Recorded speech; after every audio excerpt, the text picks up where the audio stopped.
Bismillahirrahmanirrahim. Assalamualaikum warahmatullahi wabarakatuh. Alhamdulillah wa syukurillah. La hawla wa la quwata illa billah. Allahumma salli wa sallim wa barik wa an'im ala nabiyyina wa rasulina Muhammad wa ala alihi wa sahbihi wa sallim amma ba'du.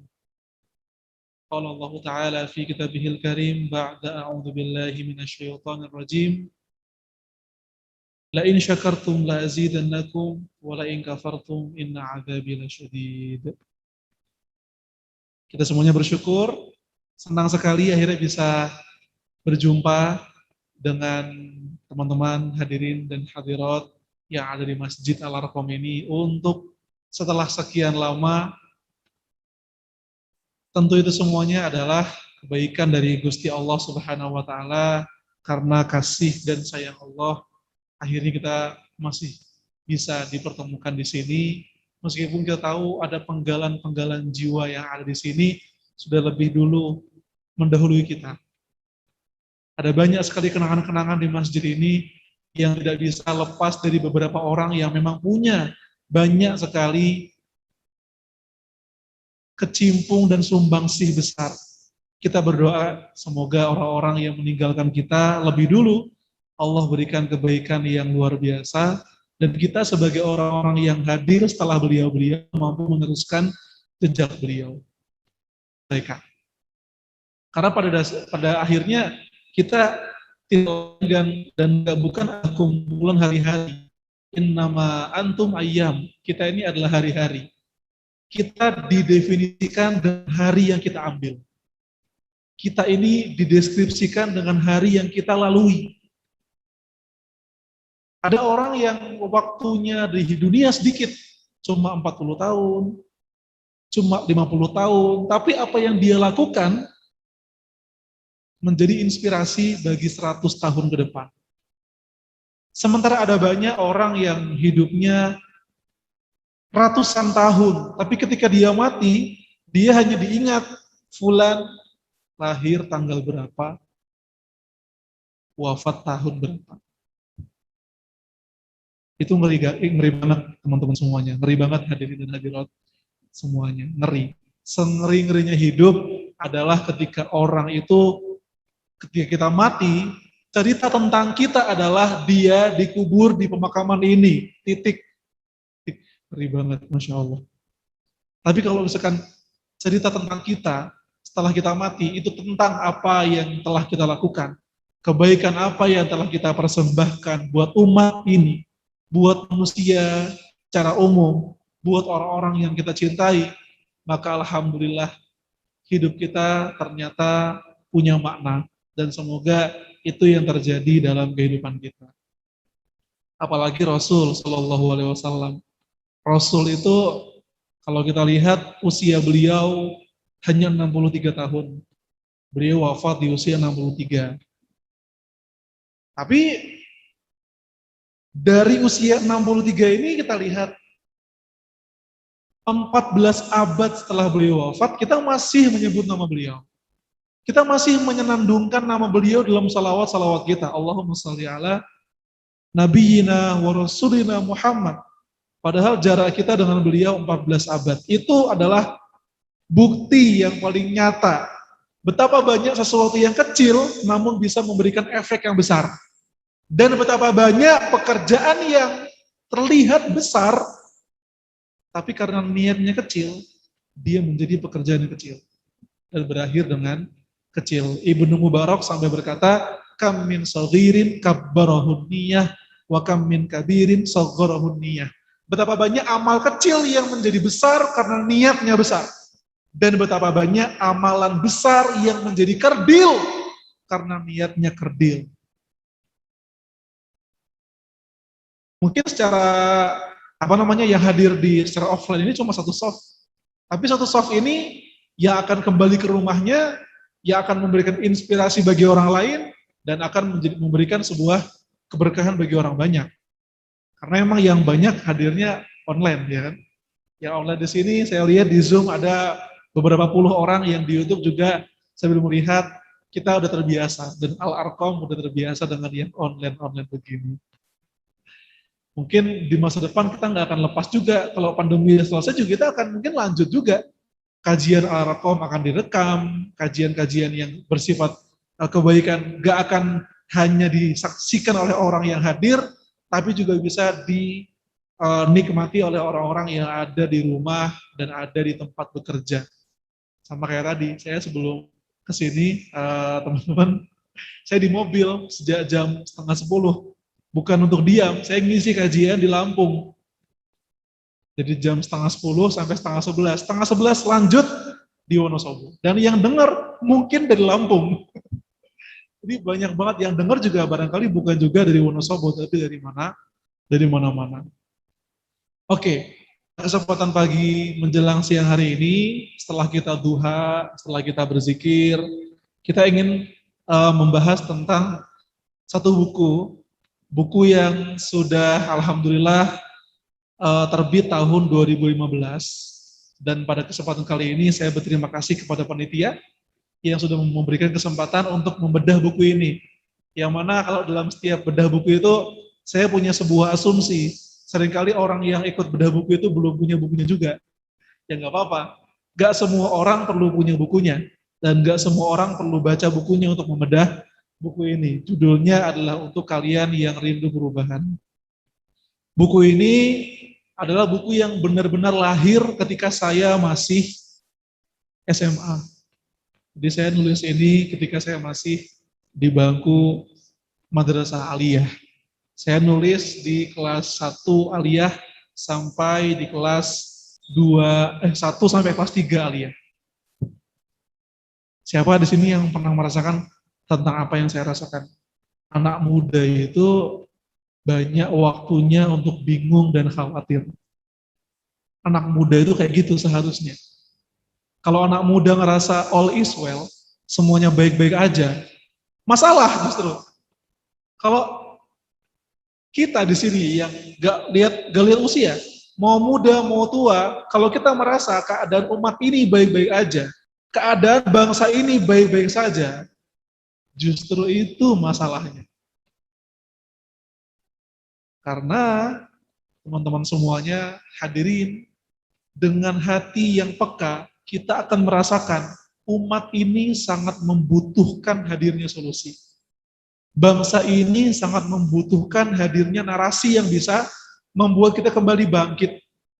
Dan kita sadar, all is well Enggak well banget. Enggak bagus-bagus banget, kita tahu. Dan hati kecil kita sadar, kita lagi bersedih sekarang. Kita lagi berduka sekarang.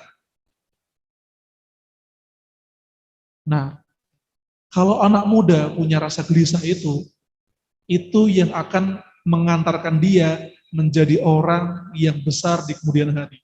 Setiap orang besar, penting banget nih, setiap orang besar itu pasti masa mudanya gelisah. Muhammad Al-Fatih, kenapa beliau menjadi pembebas Konstantinopel? Gelisah sejak kecil. Ini kenapa kota kagak dibebasin?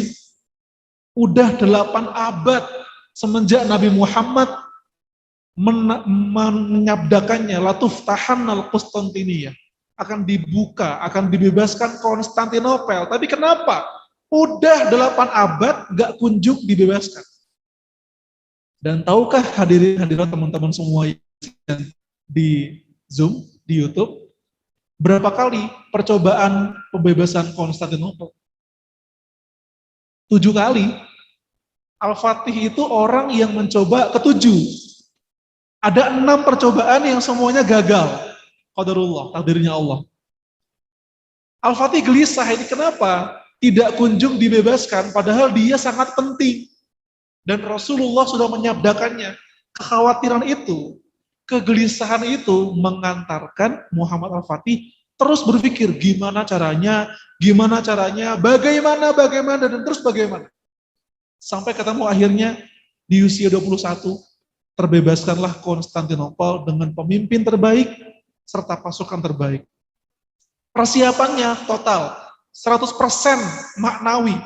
Sholatnya dibenerin, tahajudnya diperbaiki, ibadahnya dimaksimalkan, tapi manusiawinya juga dimaksimalkan.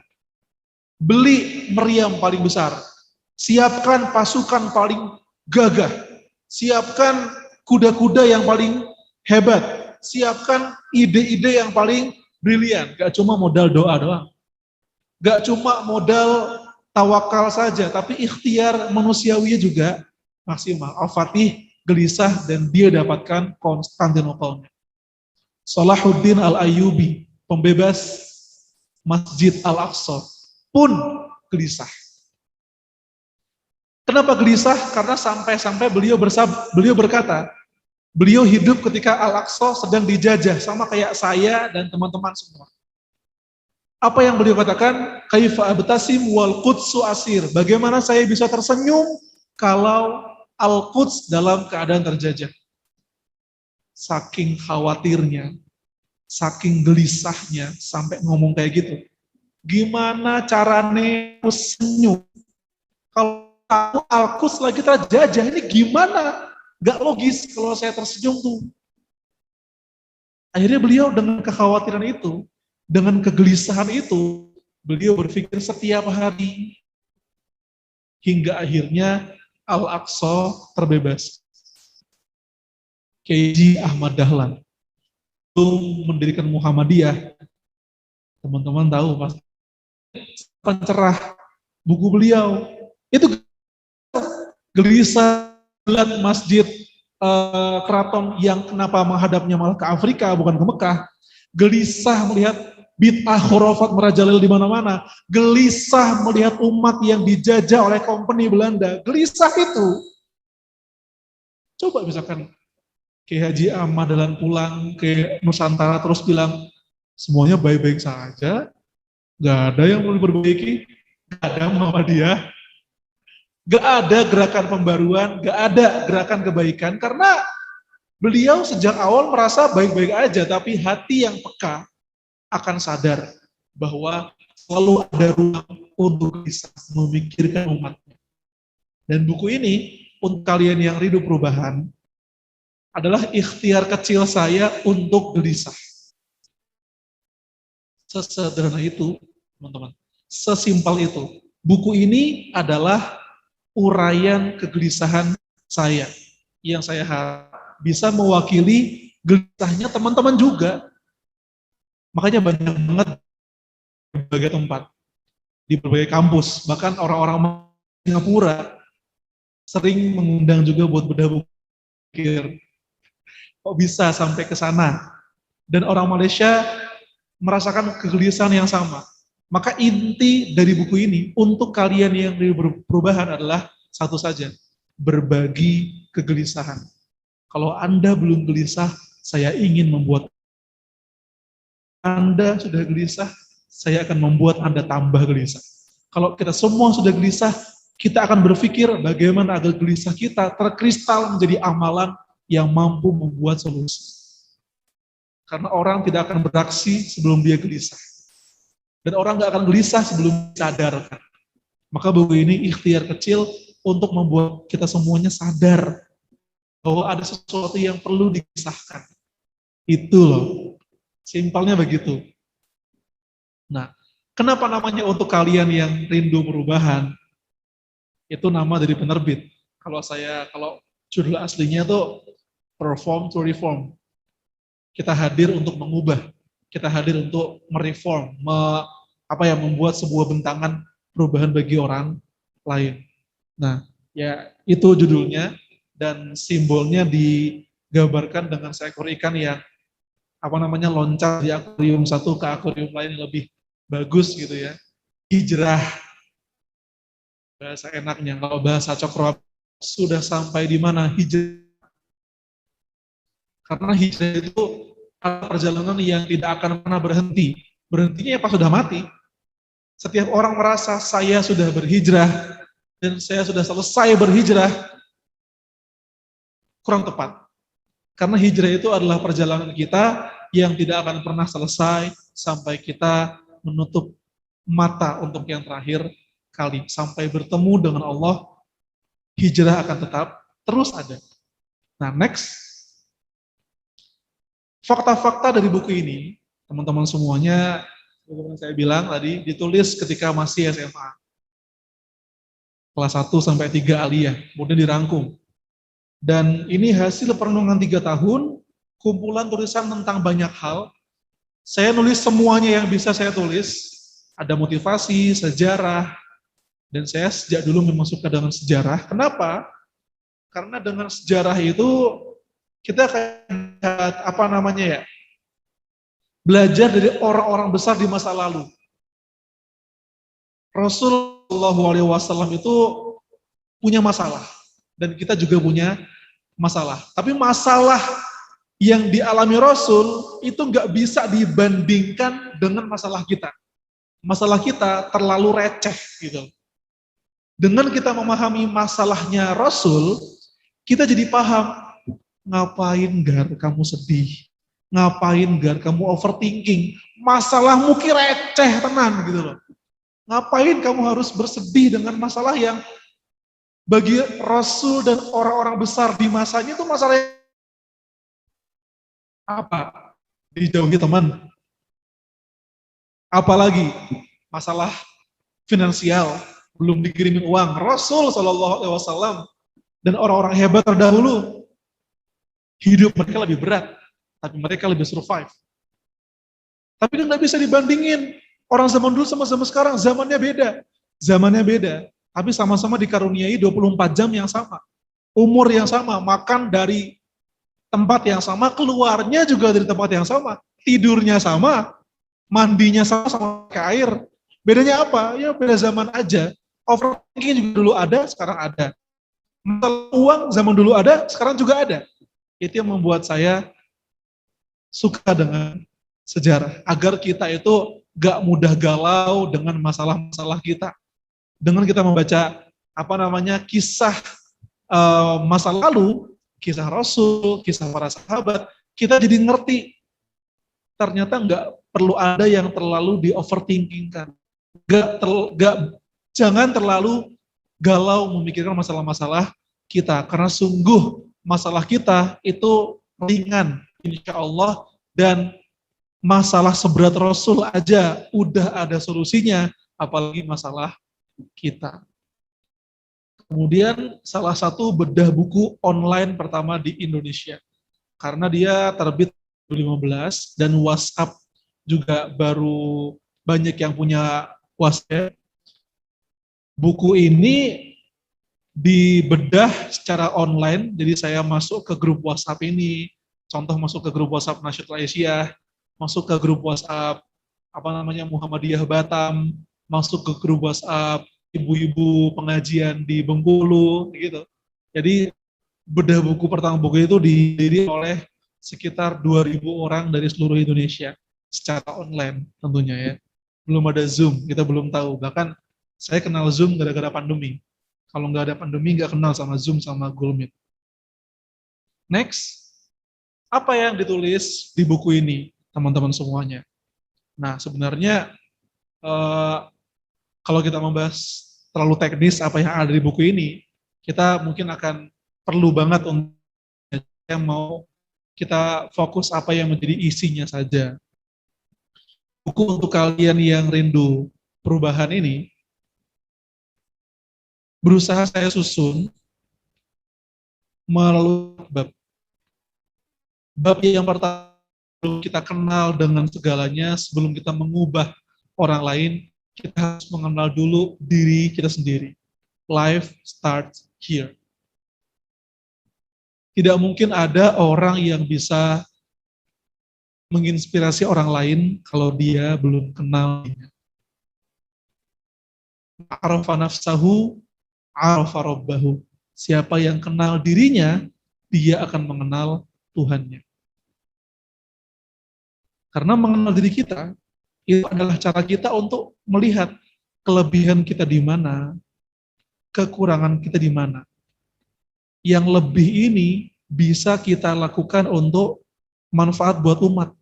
Yang kurang ini bisa kita pelajari agar kita meminimalkan. Begitu cara mengenal diri. Dengan cara melihat nih, lebihnya kita di mana, kita maksimalkan buat umat, minimalnya kita di mana, kekurangan kita di mana, kita minimalkan agar tidak menjadi mudorot atau beban bagi orang lain. Kenal diri sendiri. Yang kedua, setelah kita kenal diri sendiri, kita perlu banget yang namanya meluaskan referensi, meluaskan ilmu kita. Ada banyak orang yang ingin melakukan kebaikan, ingin menggulirkan perubahan, tapi dia nggak punya ilmu, dia nggak punya wawasan, dia nggak punya pemahaman. Apa yang terjadi? Dia lebih banyak menghancurkan daripada memperbaiki. Biasanya gitu. Siapa teman-teman yang di sini ngelihat di medsos, ada orang baru belajar ngaji, orang baru hijrah, orang baru giat-giatnya ikut pengajian, baru seminggu ikut kajian. Baru seminggu ini ngebuat dia menjadi orang paling ngerasa soleh. Saya paling benar, yang lainnya salah. Ini fenomena terjadi di Indonesia. Kemudian beberapa hari langsung mengklaim paling benar, dan yang lainnya kafir contohnya. Yang lainnya salah. Terjadi. Dan sejak dulu udah ada orang kayak gitu. Sampai-sampai Umar bin Abdul Aziz mengatakan, man amila bi ghairi ilmin kana ma yufsiduhu aktsar mimma yuslih. Orang kalau dia baru tahu dan dia belum punya ilmu banyak tapi langsung berbuat, dia malah lebih banyak menghancurkan daripada memperbaiki. Itu kata Umar bin Abdul Aziz. Mengapa kemudian teman-teman semua kita lihat ada orang yang gampang sekali mengkafirkan saudara semuslim. Gampang sekali membid'ahkan teman-teman yang padahal kiblatnya sama, rasulnya sama, sholatnya sama, tahiyatnya sama. Sama-sama pakai peci, sama-sama pakai jilbab. Tapi kenapa bisa ada perpecahan kayak gini? Kenapa bisa ada musibah seperti ini di umat kita? Kalau kata Gus Baha, karena umat ini tercerabut dari ilmu. Kita ngelakuin sesuatu tanpa ilmu. Akhirnya salah kaprah, akhirnya banyak terjadi perpecahan. Itu yang membuat kita mundur.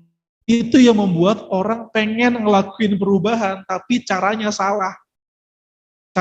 Pengen instan, caranya pengen cepat. Orang kalau udah mikir kayak gitu, biasanya nggak akan lama. Langsung selesai, langsung padam. Umar bin Khattab pun pernah bilang gini teman-teman semuanya. Ada 3 tangga dalam mencari ilmu. Tangga pertama, dia akan merasa paling pintar. Benar, betul kan? Saya juga pernah ngerasa kayak gitu soalnya. Pas SMP, saya belajar di pondok pesantren. Pulang-pulang, semuanya saya ceramahin. Padahal masih anak SMP. Ibu di rumah saya ceramahin, ayah lagi ngaji saya ceramahin, adik saya ceramahin, masjid saya ceramahin. Padahal siapalah saya anak SMP. Tapi karena semangat saya menggebu-gebu untuk menebarkan kebaikan, ya kayak gitu. Padahal yang saya sampaikan juga orang udah pada tahu. Dan bisa jadi apa yang saya sampaikan itu juga gak benar. Karena saya nyampeinnya belum paham juga dengan apa yang saya sampaikan. Itu tangga pertama. Tangga kedua, dia akan merasa yang lainnya salah. Yang lainnya salah. Namun tangga yang ketiga, dia akan tawadhu. Yang tangga keempat, ada 4 tangga sebenarnya. Tangga keempat, dia merasa tidak punya ilmu apa-apa. Itu tangga keempat. Itu ada di tangga yang meluaskan ilmu dan wawasan. Orang itu, kata pepatah, semakin orang berilmu ya, semakin padi berisi, semakin dia merunduk. Tapi teman-teman jangan lupakan fase pertamanya. Ketika padi ini belum ada isinya, dia nggak apa-apa. Dia tegak, dia sombong, ya kan? Dia sombong. Tapi semakin dia berisi, dia semakin merunduk. Banyak orang Fase pertama itu, ketika sebuah padi tanpa ada bulir nasi, ketika sebuah padi belum ada bulir beras, dia gak, congkak, dan sombong. Jangan khawatir, kalau kita ketemu sama orang kayak gitu, dan kalau kita merasa seperti itu, lanjutkan belajar. Jangan stop. Karena itu fase saja. Dan ketika ada teman-teman kita yang baru belajar, kok sikapnya kayak gitu, please jangan dijauhin. Karena dia butuh bimbingan. Kalau ada teman kamu yang baru belajar, langsung merasa dia paling benar, jangan jauhin dia dan jangan anggap dia salah. Dia itu lagi di fasenya. Dia lagi di fasenya, fase harus dilanjutkan. Jangan sampai kita malah menjauh, kita malah gak ada buat dia tetap di fase itu. Bahaya banget. Dia sombong sampai mati. Kan ngeri. Karena siapa? Karena kita. Kita menjauhinya. Kita gak peduli sama dia, padahal dia butuh belajar lagi, dibimbing lagi, sampai dia menjadi padi yang merunduk. Seperti itu makna dari meluaskan ilmu dan wawasan. Kalau yang belajar oleh Al-Quran, Allah Subhanahu wa ta'ala berfirman tentang Nabi Yahya alaihissalam. Ya Yahya khudhi kitab biquwwah. Wahai Yahya, kalau jadi orang yang hebat, pengen jadi orang yang luar biasa, khudhil kitab biquwwah. Bacalah kitab sucimu dengan sekuat tenaga. Dalam hal ini, kalau kita membaca Al-Quran, kita meluaskan referensi kita. Dan ternyata meluaskan referensi berbeda cuma dalam membaca buku saja. Ada 3 hal yang sering banget saya sampaikan juga bagian dari buku ini. Cara meluaskan gaya dan cara pandang kita selain dengan membaca buku adalah dengan bertemu orang. Karena saya berusaha memahami itu, saya nggak pernah mau melewatkan kesempatan untuk bertemu dengan orang-orang baru. Kenapa?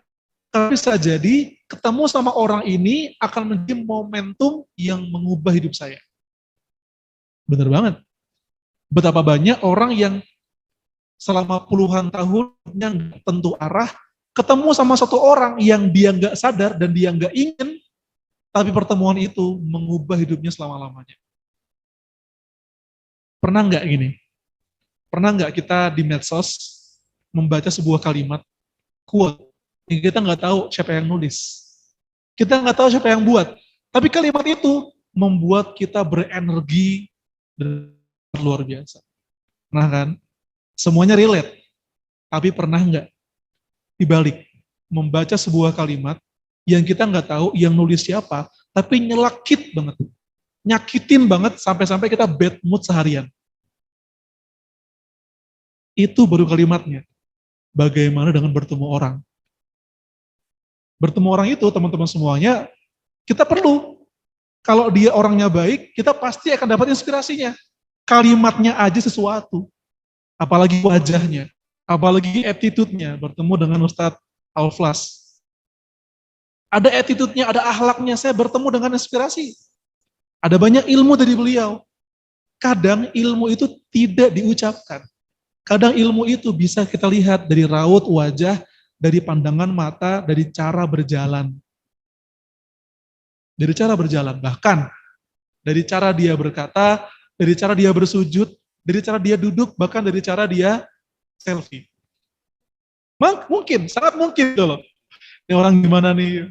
Saya pernah ketemu sama calon gubernur Jawa Barat. Saya lagi duduk, tuh kan, lagi sebuah acara. Ini orang tahu-tahu calon gubernur ini yang ngajak selfie. Aneh nggak teman-teman? Biasanya orang yang kita butuh selfie sama seorang artis, kita butuh selfie sama seorang tokoh besar. Tapi calon gubernur ini ngajak saya selfie. Siapa saya? Gak ada yang kenal, gak ramas. Tapi di situ saya dapat sebuah ilmu. Ternyata cara untuk mengikat silaturahim, salah satunya be humble. Jadilah sederhana. Cara konkretnya, ajaklah selfie. Dari situ aja semuanya. Dari situ aja. Sederhana sekali. Sehingga kita jadi kenalan, jadi lebih akrab. Dan saya hormat sama dia, walaupun saya nggak milih dia juga jadi gubernur gitu kan. Karena saya orang Jawa Tengah gitu kan. Nggak punya KTP Jawa Barat gitu. Oke. Setelah kita tadi pertama mengenal diri sendiri, kita tahu kalau firman Allah kan, wafil ardi ayatul lil muqinin wa fi anfusikum afala tubsirun. Dan di bumi ini ada sebuah ayat bagi orang yang beriman, dan di dalam dirimu tidakkah engkau menyadarinya? Dan ada ayat di dalam diri kita untuk mengenal diri. Setelah mengenal diri, setelah menambah ilmu, ya aksi. Mulai perubahan itu. Ya, memulai perubahan. Dan cara perubahan itu beraneka ragam. Ya. Kalau kita mau mengubah diri kita mulai dengan cara yang paling minimal dulu, yang sedikit-sedikit dulu. Ada yang sama dengan saya enggak? Kalau setiap Ramadan saya khatam 20 juz, 20 kali khatam, atau saya punya target yang besar-besar, biasanya kejadian enggak tuh. Kalau targetnya besar, saking besarnya kita sampai pusing baca target itu, biasanya bakal terrealisasi enggak? Tidak. Karena sejak awal membuat target yang bacanya aja udah membuat ngedon gitu loh. Yang ketika kita melihat rencana kita aja, kita udah lemes. Kadang dalam sebuah perubahan itu tidak mesti membuat sebuah tolak ukur tinggi. Yang penting adalah hashtag Bismillah jalan. Yang penting jalan dulu. Karena begini teman-teman semuanya, tidak ada, nyaris tidak ada ngelakuin pertama kali langsung sukses. Ingat itu. Kaidah penting. Tidak ada ngelakuin kebaikan pertama kali langsung bagus. Nggak ada. Kajian online di Al-Arqam pun saya yakin, saya ngomong, layarnya nge-freeze. Contoh, layarnya ngomong, suaranya nggak masuk. Saya punya pengalaman soalnya, Sat. Sama almarhum Ustaz Edi dulu. Dan sekarang kenapa bisa? Layarnya jalan, YouTube lancar, online seperti saya ngomong lancar, di YouTube lancar, karena memang pengalaman terus berlanjut, dan tidak ada orang yang pertama kali ngelakuin sesuatu bagus. Kenapa ini perlu diyakini teman-teman semuanya? Agar kita, banyak orang yang ketika dia melakukan sebuah kebaikan pertama kali dan dia berekspektasi yang tinggi, ternyata nggak kejadian, ngedown, dan dia nggak mengulanginya lagi. Ya nggak sih? Siapa yang kayak gitu? Banyak kayak gitu. Ekspektasi orang di awalnya itu langsung tinggi, sehingga ketika nggak sesuai ekspektasi, dia menyerah dan dia nggak mau lagi melakukan hal yang sama. Ngebuat kajian, contoh. Ini case-nya, contohnya di sebuah keadaan di mana offline sudah terjadi gitu ya. Sebuah komunitas buat kajian. Targetnya 1.000 peserta, asik, Masya Allah. Yang datang 10 peserta. Nah, panitia ini, kalau misalkan dia ekspektasi, ini komunitas, gak gede-gede amat. Ya, yang diundang juga narasumber yang gak masyhur amat, ya kan? Tapi ketika ngebuat sebuah target 1.000 peserta, ekspektasinya tinggi, dan qadarullah gak kejadian. Nah, yang salah siapa kemudian? Ya karena ekspektasinya terlalu tinggi. Maka buat dulu yang yang sedikit, yang terencana, yang bertahap, dan jangan pernah lupa itu tadi. Jangan langsung mengharap keberhasilan 100%. Yang paling penting adalah syukuri apa yang telah kita mulai. Karena ada sebuah quote dari tokoh Cina, Konfusius. Dia mengatakan, Tidak ada orang yang bisa memindahkan sebuah gunung tanpa langkah pertama. Dan langkah pertamanya adalah memindah batu. Kita langsung angkat, bawa, taruh sebuah gunung. Nggak ada. Pasti pindah gunung pun dimulai dari memindah batu. Dan yang terakhir adalah meluaskan efek perubahan. Bisa next. Langsung saja ke bagian akhir. Bab 4. Perform to reform. Ini bab 4. Bab yang menjadi inti dari buku ini. Buku untuk kalian yang rindu perubahan. Nah, kalau teman-teman semuanya mau membaca, mungkin ada di Wonosobo, sudah ada resellernya kok. Dan kalau misalkan mau membacanya lagi lebih lanjut, punya buku sendiri, nanti bisa, insya Allah ada linknya, gampang insya Allah. Nah, di bab keempat ini teman-teman semuanya, saya banyak membahas tentang contoh-contoh agen perubahan yang menggulirkan perubahan. Kita itu kalau mau ngelakuin sesuatu butuh contoh. Pasti. Nah, Syaitul Aisyah mau buat kajian, nyontoh dong kajian Al-Rakom Ahad pagi. Saya contohnya, media, Saladin. Gen Saladin mau membuat sebuah konten, nyontoh dong, kita butuh teladan. Dan dalam ini, Gen Saladin, saya meneladani seorang tokoh di Palestina, namanya Jihad Turbani. Kenapa, setiap orang-orang besar, setiap tokoh besar, setiap langkah besar, pasti awalnya dari mencontoh dulu. Kalau katanya versi orang Tionghoa adalah ATM, amati, tiru, modifikasi. Gak bisa, gak kayak gitu. Rasulullah mencontoh orang lain. Apakah Rasul punya inspirasi? Apakah Rasul punya model beliau teladani? Ada nggak teman-teman semuanya? Nyatanya ada. Rasul Shallallahu Alaihi Wasallam, coba lihat di Al-Quran. Kenapa sepertiga Al-Quran isinya sejarah? Karena sejarah itu menjadi model dan contoh bagi Kanjeng Rasul untuk beraksi. Beliau ada wahyu, beliau ada contoh dari pendahulunya. Nabi-nabi Adam sampai Nabi Isa alaihi salam memberikan contoh, dan itu dibentangkan dalam Quran. Ketika Rasul sedang sedih menghadapi kaum Quraisy yang nyelekit banget kata-katanya, Rasul membaca Quran dan tenang. Karena di Al-Quran ada sebuah kisah Nabi Musa menghadapi Bani Israel. Rasul kalem lagi. Karena beliau sadar, oh sebelum ada yang menghadapi yang lebih sulit gitu loh. Dan beliau survive, Nabi Musa namanya. Ketika Nabi Muhammad menghadapi orang yang Rasul pernah membagi-bagi harta rampasan perang kepada sahabat-sahabatnya. Ada orang baru masuk Islam dengan nyelekit dan nyinyir, dia berkata, "I'dil ya Muhammad." Adillah engkau wahai Muhammad. Ini orang jauh.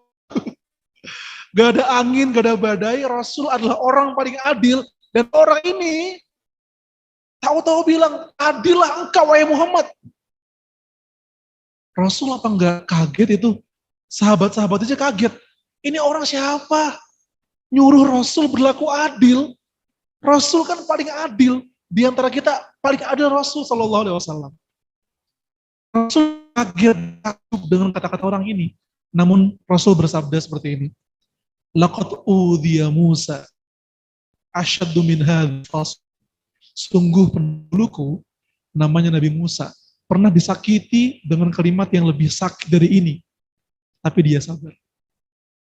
Oh, maka Rasul sabar karena beliau ada contohnya. Setiap kita ingin melakukan sebuah perubahan, milikilah seorang teladan. Itu dia. Saya akan mau menjadi orang yang fokus ke sejarah. Saya perlu punya seorang teladan. Contoh, Ustadz Budi Ashari di Indonesia, Ustadz Asep Sobari. Kenapa dia akhirnya II semua ya, saya juga nggak tahu ya. Entah kenapa tokoh sejarah di Indonesia ada I-nya semua. Ustadz Asep Sobari, Ustadz Budi Ashari. Kalau misalkan saya mau menjadi ahli otomotif, saya perlu ngikutin channel-channel otomotif dong, karena dia teladan saya. Kalau saya menjadi dokter, saya harus melihat, ada nggak bisa tiru Dr. Syedul Akbar, Dr. Arifianto, dan teman-temannya. Nah, bagi adik-adik, kenapa kok sekarang banyak anak-anak muda yang ngefans berat sama bintang-bintang Korea? BTS Mil. Di Wonosobo, McD-nya nggak ada ya. Alhamdulillah. Kalau di tempat lain ada McD-nya, ojolnya, Masya Allah, luar biasa. Emang fans fanatiknya ngeri gitu ya. Karena orang tuanya nggak ngasih teladan yang baik sejak awal. Jadinya karena orang tuanya nggak ngasih alternatif teladan yang pas untuk diikuti, anaknya nyari sendiri teladan versi dia. Dan dalam pandangan dia, bintang Korea itu wajahnya putih, matanya indah, rambutnya bagus, bisa nari, bisa nyanyi, perfect. Padahal nggak sholat. Kenal Allah kagak. Tapi anak-anak zaman kekinian lihatnya secara materi. Yang dia anggap, wih banyak duit dia. Nyanyi, pacarnya cantik, hidupnya mewah, duitnya banyak, nyanyinya bagus, perfect. Karena kita sendiri tidak memberikan teladan bagi anak kita sejak kecil. Nah itu juga salah satunya mengapa saya terjun di dunia ini. Dunia sejarah. Biar teman-teman generasi muda itu ngefansnya sama tokoh muslim yang ada beneran gitu loh. Seperti Rasul SAW tentunya, Salahuddin, Muhammad Al-Fatih, Tariq bin Ziyad. Tapi mereka gak keren apanya. Ketika bilang itu bukan gak keren, tapi karena belum tahu gitu. Karena kita kekurangan literatur untuk membahas itu. Itulah mengapa saya bersama Gen Saladin fokus ke dunia itu, teman-teman semuanya. Agar generasi muda punya contoh yang bisa mereka lihat dengan real, begitu. Nah ini relate dengan yang saya bahas di buku kalian di Yang Rindu Perubahan bab keempat. Saya nulis buku itu ada 2 tokoh. Tokoh pertama adalah yang sekarang menjadi Presiden Turki, Recep Tayyip Erdogan. Erdogan ya, bukan Erdogan. Nek cara wong Jawa Erdogan. Dogan. Tapi ternyata cara bacanya Erdogan. Saya juga tahu. Kemudian yang kedua Muhammad Mursi. Itu pernah, beliau udah syahid, belum menjadi presiden Mesir. Banyak sekali tokoh-tokoh yang saya taburkan di setiap kisah. Makanya orang baca buku ini bingung, ini buku apa sih? Sejarah bukan. Karena nggak cuma sejarah, karena nggak cuma motivasi. Renungan bukan, karena nggak cuma renungan. Himpunan, kumpulan, kompilasi antara, ya nggak tahu, saya bingung itu buku apa.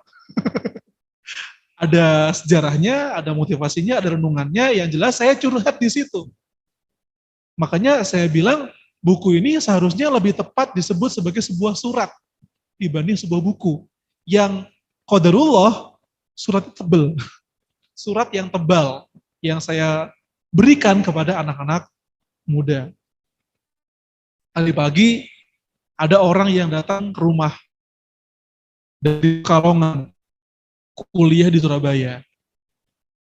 Dia ketemu dan kita ngobrol, dan ternyata dia kenal sama saya ketika sejak dia SMP. Dari mana? Dari buku Untuk Kalian Yang Rindu Perubahan. Saya punya Mas Edgar sejak saya SMP.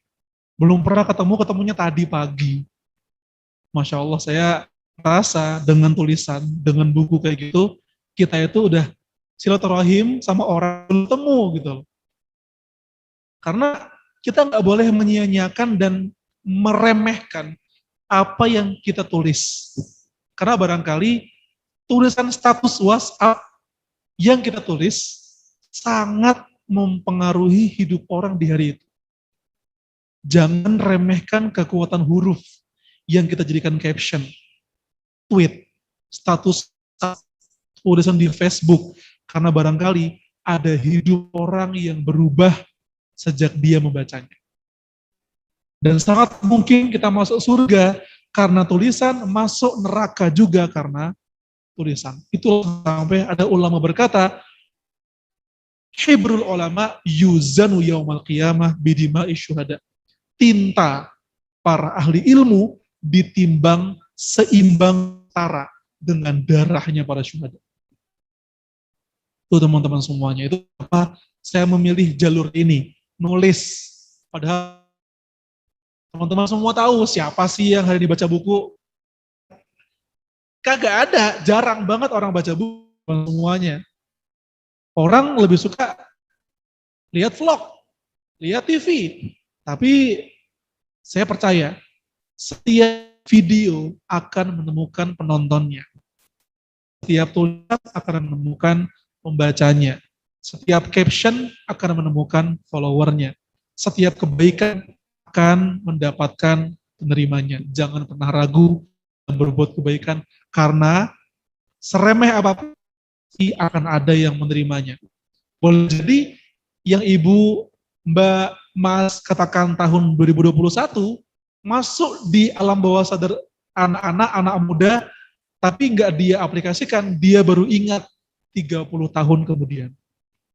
Dan betapa banyak ayah saya sering cerita, dulu SD, guru SD ayah bilang begini, begitu, A, B, C, nggak dengar, nggak peduli, tapi ketika umur 50 tahun, baru sadar apa yang disampaikan guru SD saya. Pernah seperti itu?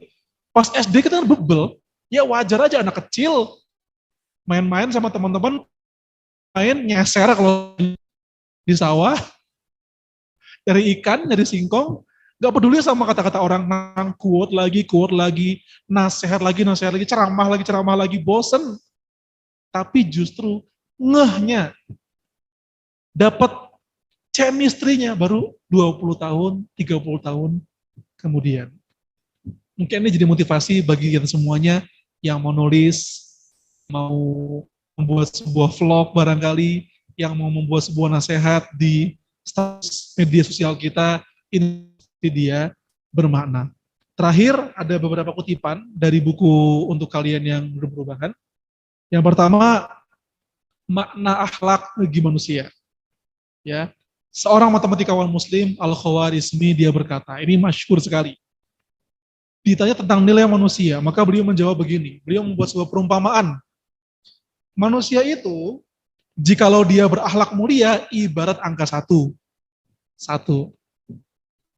Ketika parasnya bagus, maka ditambah 0 menjadi 10.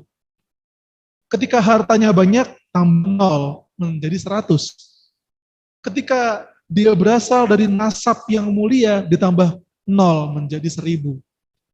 Hartanya banyak, parasnya bagus, keturunan mulia, 1000, indah.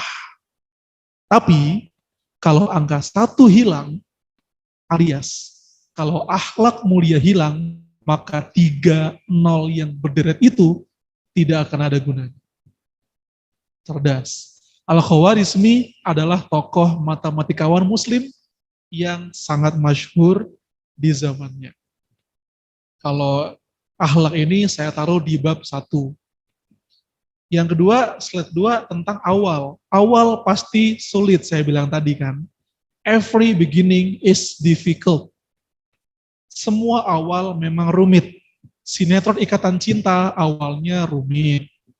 Harry Potter awalnya rumit. Sang pangeran untuk putri awalnya rumit. Kok saya hafal, nggak tahu.